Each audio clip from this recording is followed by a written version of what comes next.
কদিন ধরেই একটি বই নিয়ে নেট মাধ্যমে আলোচনা তুঙ্গে। সেই বই নিয়ে চলছে চুলচেরা বিশ্লেষণ। সেটিও শুরু হয়েছে বইটির কভারকে ঘিরে। কিন্তু কেন এমনটা হলো? গত বৃহস্পতিবার পরিবারের সঙ্গে দেশে ফেরেন তারেক কন্যা জাইমা রহমান। লন্ডন থেকে ঢাকা ফেরার দীর্ঘ যাত্রাপথে তার সঙ্গী হয়েছিল একটি বই। বইটির নাম the penguin book of Bengali short stories. মূলত এই বইটি নিয়েই চলছে আলোচনা। জাইমা রহমানের সঙ্গী হওয়া এই বইটি নিছক কোনো ভ্রমণ সঙ্গী নয়। বিদেশে বেড়ে ওঠা জাইমা যে তার নিজের শেকড় এবং বাংলা সাহিত্যের ধ্রুপদী সৃষ্টিগুলোর খোঁজ রাখেন, এই বইটি তারই প্রমাণ।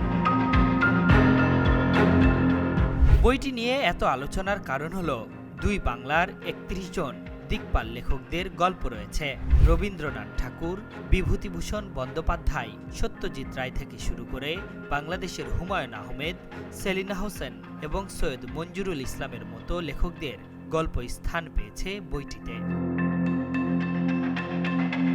বিশ্বখ্যাত প্রকাশনা সংস্থা পেঙ্গুইন র্যান্ডম হাউস থেকে প্রকাশিত এই সংকলনটি সম্পাদনা ও অনুবাদ করেছেন প্রখ্যাত ভারতীয় অনুবাদক অরুণাভ সিনহা। মুক্তিযুদ্ধ ও সমাজ বাস্তবতার গল্প থাকায় বইটি জাইমা রহমানের স্বদেশ প্রত্যাবর্তনের মুহূর্তে এক বিশেষ মাত্রা যোগ করেছে। আশরাফুল ইসলাম, ওয়েভ 24।